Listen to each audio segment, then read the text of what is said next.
주님의 오심을 기뻐하고 다시 오실 주님을 대망하는 대림절 기간이 오늘부터 시작이 됩니다. 대림절에 중요한 의미가 있습니다. 그것은 하나님의 아들이신 예수께서 육신을 입고 이 땅에 오신 것을 우리가 기뻐하고 그 복된 소식을 세상에 전한다는 의미가 있습니다. 이 대림절은 특별히 주의 오심을 담대하게 전하고 그 은혜가 우리 안에 넘치게 되기를 바랍니다. 그리고 이 대림절은 우리 주 예수 그리스도를 우리가 먼저 기쁜 마음으로 영접한다는 의미가 있습니다. 오신 주님, 우리 안에 살아 역사하시는 주님과 동행하며 구속의 주 메시아를 우리가 기쁨으로 영접하고 동행하는 것입니다. 또 하나는 마치 결혼을 앞둔 신부가 몸을 꾸미고 단장하는 것처럼 우리도 주님 맞이하기 위하여 우리를 정결하게, 거룩하게, 깨끗하게 하고 기다리는 것입니다. 그리고 대림절의 정말 중요한 의미 중에 하나는 다시 오실 주님을 기다린다는 의미입니다. 이 대림절 기간을 통해서 구세주의 탄생을 기다렸던 그 마음 그대로 다시 오실 예수 그리스도의 재림을 기다리는 것입니다.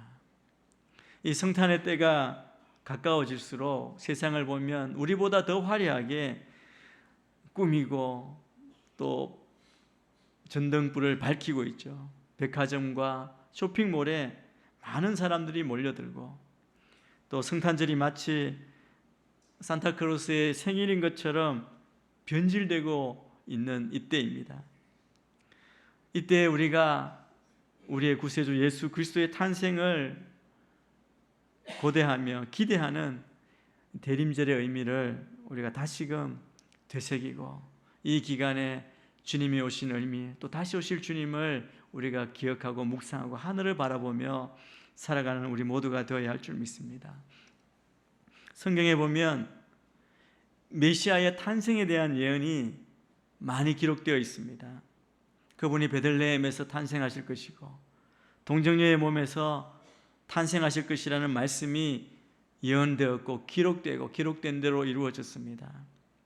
예수님의 탄생에 대한 예언이 구약 성경 곳곳에 기록되어 있음에도 불구하고 주님 오실 그때 그것을 정말 믿고 기다렸던 사람은 극소수였다는 사실을 우리가 기억해야 합니다. 그렇게 기억하고 기다린 사람 중에는 동방박사 3사람도 있습니다. 그들은 별을 따라 예수님을 찾아왔습니다. 또 양치던 목자들도 천사들을 통해서 예수님의 탄생을 알게 되었습니다. 누가복음에 보면 신실한 유대인이었던 시므온은 그가 죽기 전에 메시아를 보게 되리라는 계시를 받았습니다. 그리고 아기 예수를 만났습니다. 그와 함께 경건한 과부였던 안나도 아기 예수님을 만났습니다. 구약의 모든 말씀을 보면 구속사적 관점에서 이 구약의 말씀은 메시아의 오심, 메시아의 도래에 초점이 맞춰져 있습니다. 이 구원자 메시아에 대한 암시는 창세기부터 나옵니다. 아담의 타락 이후에 창세기 3장에 보면 처음 등장하죠. 하나님께서 여자의 후손이 뱀의 머리를 상하게 할 것이다 라고 약속하셨습니다. 그리고 구약의 마지막 책 말라기 마지막 장에서 하나님이 또 말씀하시죠. 내 이름을 경외하는 너에게 공의로운 해가 떠올라서 치료하는 광선을 비추리니. 여러분, 창세기부터 이 말라기에 있는 구약의 이 2개의 약속 사이에 있는 구약의 많은 말씀들은 오실 구원자에 대한 예언으로 채워져 있습니다. 300번 이상이 오실 메시아를 분명하게 언급하는 그 예언 가운데 100개 이상은 예수님의 초림, 이 첫 번째 강림으로 성취되었습니다. 그런데 구약의 메시지, 메시아의 오심을 예언한 메시지 중 3분의 2가 남아있는데 이 3분의 2도 기록된 그대로 성취될 것입니다. 그런데 그러기 위해서 그리스도의 다시 오심, 그리스도의 재림이 반드시 일어나게 되는 것이죠. 그런데 우리가 말한 대로 예수님이 오시는데 언제 오실지 알 수 없고, 그리고 지금 곧 오실 것으로 우리가 믿고 대비하는 삶을 살아야 합니다. 그리스도가 언제든 오실 수 있다는 사실을 믿는 것, 그것이 왜 중요한지를 우리가 알아야 합니다. 그리스도께서 곧 오시리라고 하는 우리의 믿음, 우리의 소망은 그 믿음, 그 소망 때문에 우리를 돌아보고 우리를 깨끗하고 정결하게 하는 능력이 됩니다. 이 소망이 있기 때문에 그날 우리가 수치를 당하지 않기 위하여 우리가 늘 준비하고 깨어서 기다리게 되는 것이죠. 요한일서 3장 3절 말씀을 우리가 먼저 함께 읽겠습니다. 시작. 누구든지 그분을 향해 이 소망을 가진 사람은 그분께서 정결하신 것처럼 자신을 정결하게 합니다. 그리스도의 재림이 가깝다는 사실을 우리가 기억할 때 우리는 재림을 준비하게 됩니다. 그러면서 우리를 정결하게, 마치 예수님처럼 예수님을 더 닮아가는 삶으로 나아가게 되는 것이죠. 그래서 예수님을 모를 때, 믿지 않을 때, 그냥 세상에 있을 때 행했던 모든 일은 다 멀리하게 될 것입니다. 오늘 우리가 읽은 본문 말씀은 굉장히 유명한 말씀입니다. 바울 사도는 로마 교회 성도들을 향해서, 또 지금 이 시대에 우리를 향해서, 교회를 향해서 경고하는 말씀입니다.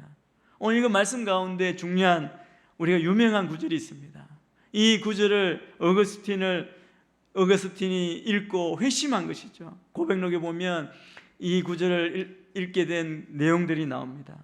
이 어거스틴을 회심하게 한 유명한 말씀입니다. 이 말씀을 읽었을 때 그 마음에 광명한 확신의 빛으로 비추어졌습니다. 그리고 그가 그동안 방탕하고 순종하지 않았던, 의심했던 모든 의심의 어두움을 물리치게 되는 그 말씀입니다.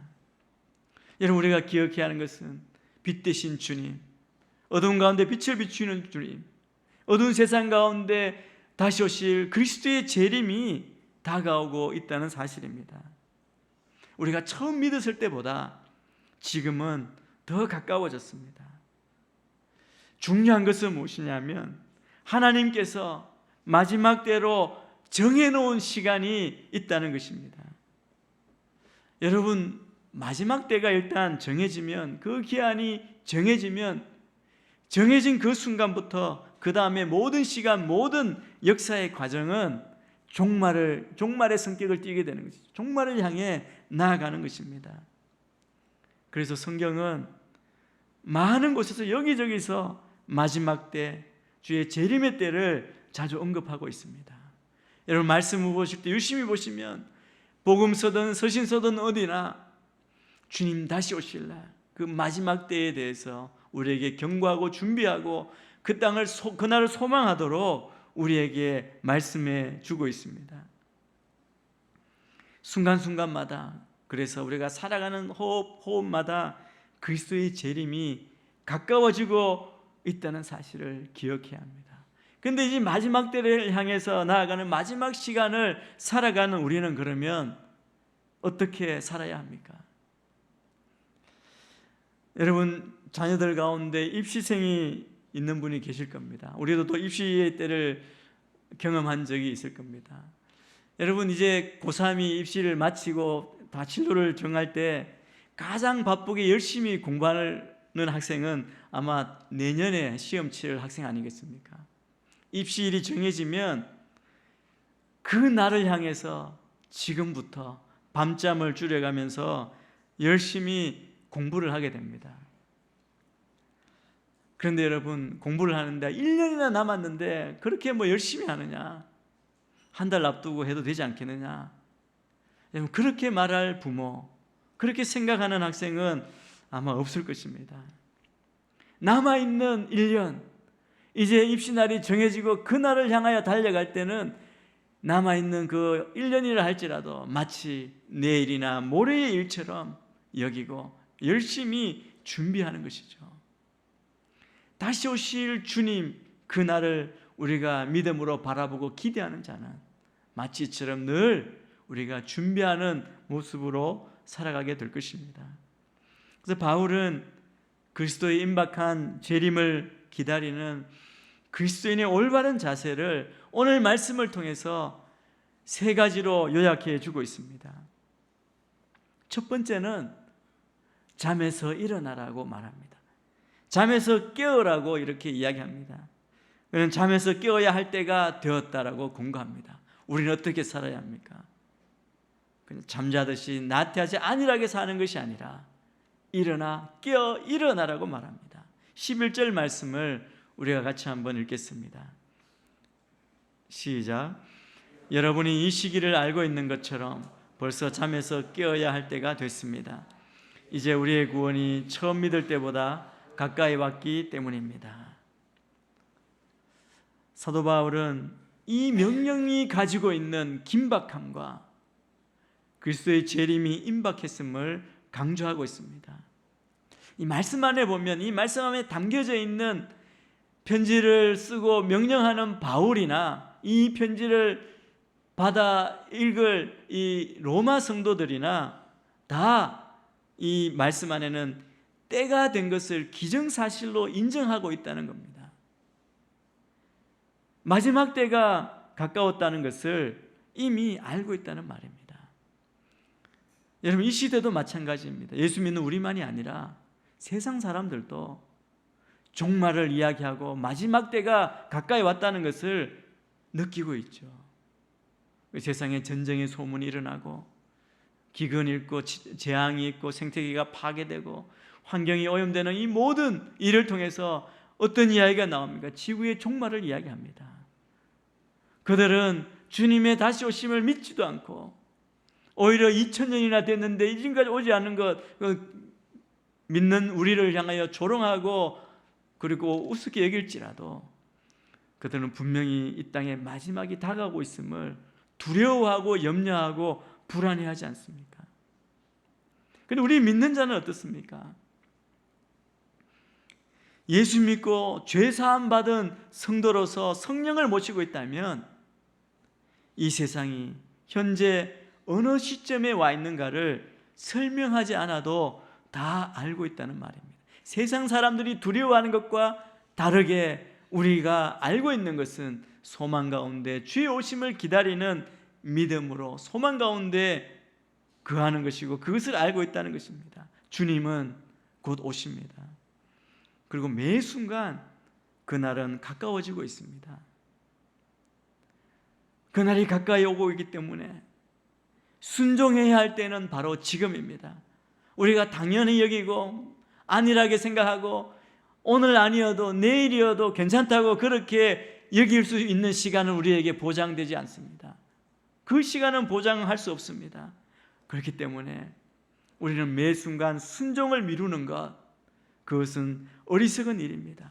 그래서 바울 사도는 우리에게 깨어나라고 그렇게 말하는 것이죠.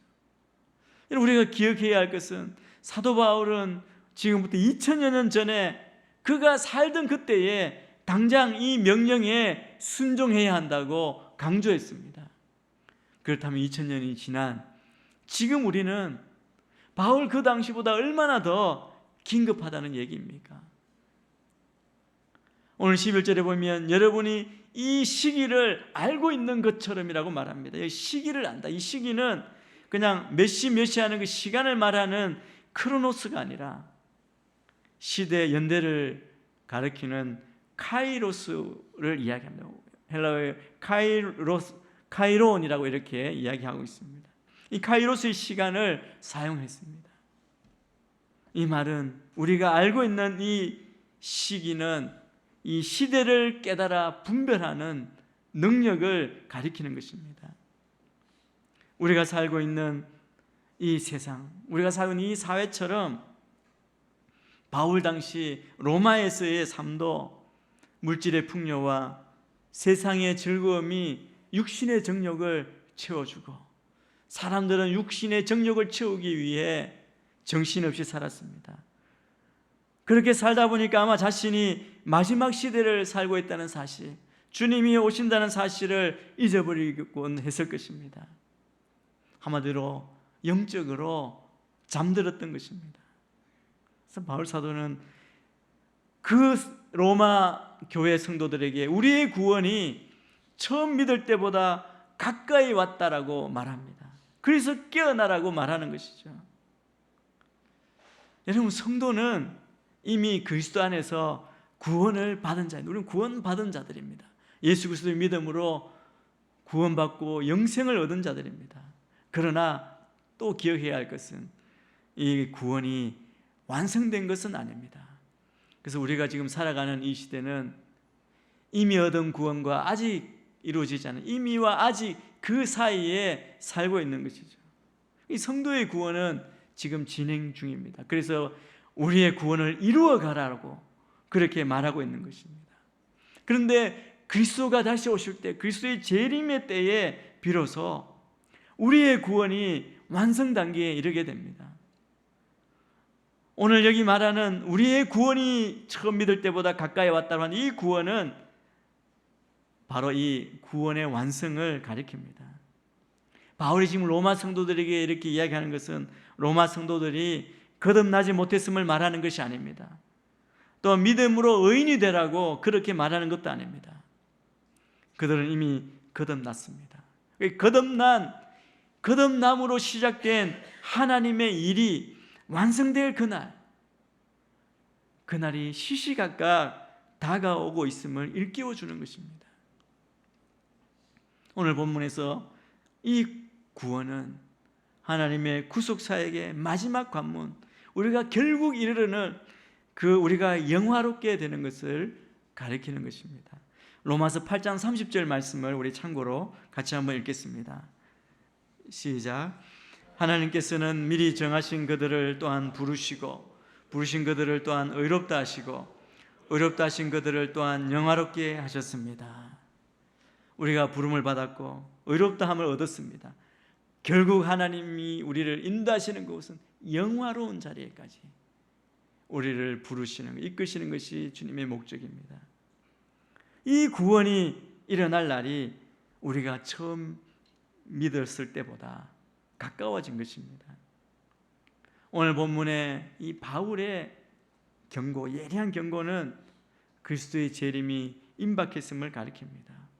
그래서 밤이 깊고, 지금 이때는 밤이 깊고 낮이 가까웠다 말합니다. 로마 그 당시는 어떻습니까? 박해와 고난, 어둠의 시대가 깊었습니다. 이 시대도 우리는 어두운 시대라고, 암흑 시대라고, 영적으로 혼미한 시대 가운데 우리가 믿음을 지키려고 영적 싸움을 하며 살아가고 있습니다. 우리를 영화롭게 하시려고 주님이 다시 오심으로, 주님의 오심으로 완성될 우리의 구원, 곧 낮이 임박했다는 것입니다. 오늘 제목처럼 밤이 깊을수록 여명이 밝아옵니다. 여러분, 깜깜한 밤이 깜깜하지만 깊을수록 새벽이 거의 다 다가왔다는 의미이죠. 사탄이 지배하는 밤은 그리스도가 오시는 새벽에 그 자리를 내어줘야 합니다. 빛이 임하면 어두움은 흔적도 없이 사라지게 되어 있습니다. 주님의 오심은, 하나님은 이 진노의 때를 위해 우리를 세우신 것이 아닙니다. 우리가 준비해야 할 것은 환난이 임할 진노의 날을 위해서 준비하는 것이 아닙니다.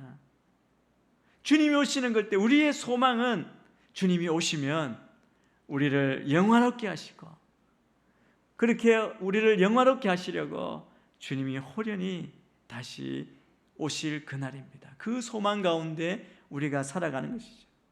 그래서 이 날을 기대하며 우리에게 바울 사도는 이 시대에 우리가 깨어라, 잠에서 깨어나라, 그렇게 권면하시는 겁니다. 두 번째, 이 마지막 때 주님 오실 날을 준비하며 살아가는 우리는 어떻게 준비해야 됩니까? 두 번째는 벗어버리라라고 말합니다. 새벽이 다가온다는 것은 새날을 시작하기 위해서 잠자던 옷을 벗고 옷을 갈아입을 시간이 되었다는 뜻입니다. 우리 12절 말씀 같이 읽겠습니다. 시작. 밤이 깊고 낮이 가까이 왔습니다. 그러므로 어둠의 일들을 벗어버리고 빛의 갑옷을 입읍시다. 바울 사도는 여러 이야기할 때 군사 이야기를 예를 많이 들죠. 여러분 로마 시대 군인을 한번 생각해 보십시오. 특별히 이제 쉬면서 술을 마신 병사의 모습을 한번 연상해 보십시오. 죄의 옷을 입은 채 술에 취해 잠이 들었습니다. 그러나 새벽이 다가오고 일어날 시간이 되었습니다.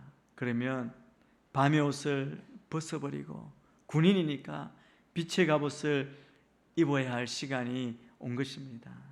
이 벗고라고 번역된 이 원어는 강제로 쫓아내다라는 뜻의 동사입니다.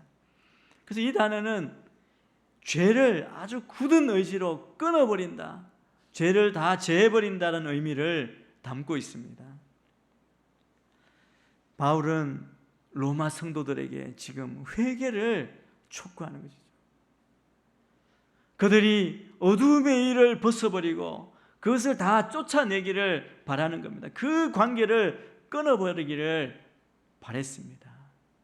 이 시대 우리 가운데도 죄에 묶여있고 세상에 묶여있고 탐욕에 욕망에 묶여있는 우리에게 권면하시는 것은 그것을 끊어버리라. 그것이 주의 오심을 준비하는 우리의 삶의 모습이라는 겁니다. 바울은 죄와 옛사람을 버리는 것을 옷을 갈아입는 것으로 설명하곤 했습니다. 두 단계를 벗어버려야 한다고 공부합니다. 옛사람을 먼저 벗어야 합니다. 그리고 그 행위를 벗어버려야 합니다. 습관을 벗어버려야 합니다. 그러나 끊임없이 어둠의 일인 이 모든 일을 버려야 한다는 것이죠. 한 번이 아니라 우리가 계속 거룩한 삶, 영화의 단계에 이르기 위해서 계속 버려야 한다는 것이죠. 여러분, 예수님께서 죽은 나사로를 살리신 기적을 여러분 기억하실 것입니다. 그 모습을 여러분 한번 상상해 보십시오. 무덤 속에 날 있었던 나사로, 주님이 무덤을 열시고 나사로야 나오라 그랬을 때 그는 죽음에서 일어나 부활하여 새 삶을 얻었습니다. 그런데 걸어 나오는 나사로의 모습이 어땠습니까? 여전히 그의 몸은 무덤에서 입었던 천으로 둥둥 동여져 있었습니다. 그때 예수님이 뭐라고 말씀합니까? 그를 풀어 다닐 수 있게 하라. 여러분, 그냥 묶여져 있는 그냥 헌옷으로는 우리가 살 수 없습니다. 그래서 여러분, 이 시대에 우리는 벗어버려야 합니다. 죄의 옷을 벗어버려야 합니다. 어둠의 옷을 벗어버려야 합니다. 세 번째, 바울 사도는 우리에게 입으라라고 권면합니다.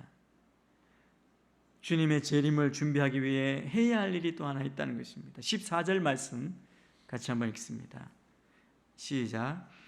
오직 주 예수 그리스도로 옷 입고 정욕을 채우려고 육신의 일을 애쓰지 마십시오. 날이 밝아오고 일어날 시간입니다. 어제의 옷을 벗어버리고 깨끗하고 단정한 옷을 갈아입을 시간이 된 것입니다. 아까 본 로마 병정, 그에게는 군사로서 군인으로서 전쟁에 입고 나가기 위해서 갑옷이 어울리죠. 그런데 여러분, 마지막 때를 알고 마지막 때 주님 오실 일을 기다리는 우리의 모습 가운데 우리가 오해하는 부분이 있습니다. 잘못된 부분이 있습니다. 성경에 보면 성경 어디에도 하나님의 사람들에게 주님 오심을 기다리는데 언덕에 멍하니 앉아서 아무것도 하지 않고 그리스도의 재림을 기다리라고 명령하지 않았습니다. 이걸 주의해야 하는 것입니다. 재림의 때를 기다리는 것을 일상생활을 다 포기하고 현실을 도피하고 살아야 하는 것으로 잘못 받아들이는 사람이 있다는 겁니다. 과거에도 있었고 최근에도 있었습니다. 예수님이 오시는 날을 정확하게 안다고 떠들며 일상생활을 포기하는 행동을 많이 합니다. 그게 미혹되고 마음의 두려움과 또 어떻게 보면 속임을 당해서 그 사람들이 가정을 버리고 또 직장도 버리고 일상적인 생활마저 포기하죠. 세상을 도피하려고 합니다. 그들만 모여서 은밀한 곳에 모여서 기도하며 정신없이 그날만을 기다리는 것이죠. 그것은 대단히 잘못된 행동입니다. 우리는 어때야 합니까? 오히려 우리는 지금부터 주님 다시 오시는 그리스도의 재림에 이르기까지 통치자들과 권세들과 이 어둠의 세상 주관자들과 하늘에 있는 악의 영들을 대적하는 전쟁을 피할 수 없습니다. 우리는 그 싸움 가운데 우리가 나아가서 주님 오실 날을 준비하며 기다려야 하는 것입니다. 우리는 그날이 속히 오리라는 사실을 알기 때문에 마음을 새롭게 해서 이 영적 전쟁에 임해야 합니다. 임할 때 우리의 모습, 우리의 군장, 우리는 어떻게 준비해야 합니까? 13절 말씀도 우리 같이 한번 읽겠습니다. 시작. 낮에 행동하듯이 단정하게 행동합시다. 방탕하거나 술 취하지 말고 음행하거나 호색하지 말며 다투거나 시기하지 말고. 밤새 술 마시며 쾌락에 빠져 있을 때가 아닙니다. 우리의 임무는 지금도 계속되고 있는 것이죠.